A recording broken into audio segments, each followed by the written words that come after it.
أما بعد قال الله تعالى في القرآن المجيد والفرقان الحميد أعوذ بالله من الشيطان الرجيم بسم الله الرحمن الرحيم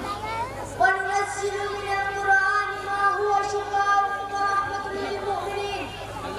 فرصت اگر ملے تو پڑھنا مجھے ضرور فرصت اگر ملے تو پڑھنا مجھے ضرور میں تمہاری الجھنوں کا مکمل جواب ہوں معزز سامعین اکرام اور میرے پیارے ساتھیوں آج جو میرا موضوع ہے وہ اہمیت قرآن ہے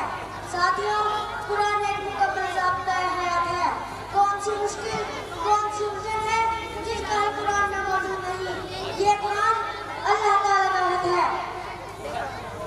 جو ہماری طرف بھیجا گیا ہے اگر ہمارے دوست کا حق ہماری طرف ہے اور وہ کسی ایسی زبان میں ہو جو ہم نہ پڑھ سکے تو ہماری ہر ممکن کوشش ہوگی کہ کوئی ہمیں یہ بتائے کہ دوست نے اس خط میں کیا لکھا ہے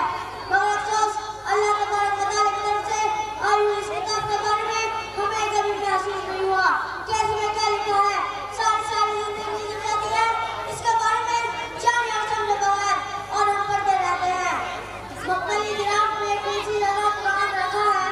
مکملی گراف میں ایک اونچی جگہ قرآن رکھا ہے اس مجلس کے خزانے کو باندھ رکھا ہے ساتھیوں قرآن کریم روحانی جسمانی دونوں قسموں کی بیماریوں کے لیے شفا ہے خود نبی صلی اللہ علیہ وسلم نے مشکلات آفات اور بیماریوں میں قرآن کے ذریعے علاج کی تلقین فرمائی ہے قرآن کریم کے سامنے کوئی باطل ٹھہر نہیں سکتا ظالموں کی طاقت دشمنوں کی سازشیں قرآن کریم کے سامنے ایک ٹیوبویل سے زیادہ کمزور ہے